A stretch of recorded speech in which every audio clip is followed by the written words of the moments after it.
कभी सोचा है एक पल में जिंदगी का पूरा रास्ता बदल जाए?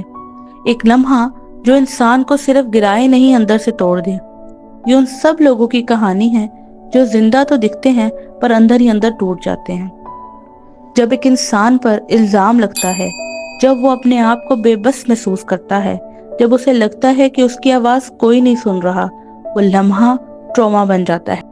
फिजिकली अब्यूज तो कहीं ना कहीं ठीक हो ही जाता है, पर साइकोलॉजिकल अब्यूज वो सालों साल इंसान के अंदर रहता है। सोचो, एक माँ जिसका बेटा हर रात अगर लेट आए तो वो नाराज हो जाती है। आज वो ही माँ सिर्फ इतना चाहती है कि उसका बेटा सिर्फ मुस्कुराए। अगर आप भी किसी मुश्किल से गुजर रहे हैं या कोई अपना टूट रहा है, उसका हाथ को पकड़ें, उसे बताएं कि तुम अकेले नहीं हो। साइकोलॉजी की एक बात कहती है, जिस इंसान को सपोर्ट मिल जाए वो फिर से जिंदा हो सकता है।